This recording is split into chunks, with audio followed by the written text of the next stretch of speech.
Direct hair మీద heat పెడుతున్నాం. అలాంటప్పుడు హెయిర్ డ్యామేజ్ అవ్వకుండా మనం ఏం చేయాలంటే heat protection spray must and should maintain tools అనేది వన్ టైం ఇన్వెస్ట్. మధ్యలో ఏదైతే గ్యాప్ ఉంటుందో అది దగ్గరతో కర్ల్స్ చేస్తాం, స్ట్రైట్నింగ్ చేస్తాం, outer curls, inner curls, side curls అన్నీ కూడా మనం హాలీవుడ్ కలర్ అనమాట.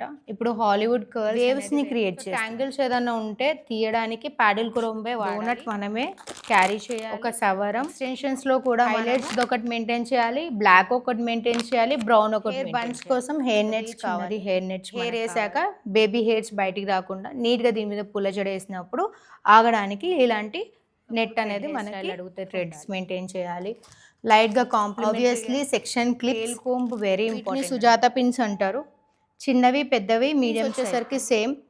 ఇవి 3 సైజెస్ కానీ కర్ల్స్ని హోల్డ్ చేయడానికి మనము సెక్షన్ థ్రెడ్ ఉండాలి విత్ నిడిల్. బ్యాక్ కోమింగ్ చేయడానికి బ్రష్ స్ప్రే ఏంటంటే హోల్డింగ్ స్ప్రే అనమాట. మనకి ఏంటంటే హెయిర్కి వాల్యూమ్ ఇస్తుంది and back combing long lasting చేస్తుంది అనుకోండి.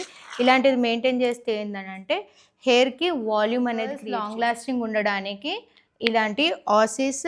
సో ఎవరికన్నా బాల్ హెడ్ కనిపిస్తుంది అదంటే మనం బ్లాక్ స్ప్రే వాడతాము. ఇది డిస్టర్బ్ అవ్వకుండా ఉండాలంటే ఇలాంటి థ్రిల్లర్స్ దొరుకుతాయి మార్కెట్లో.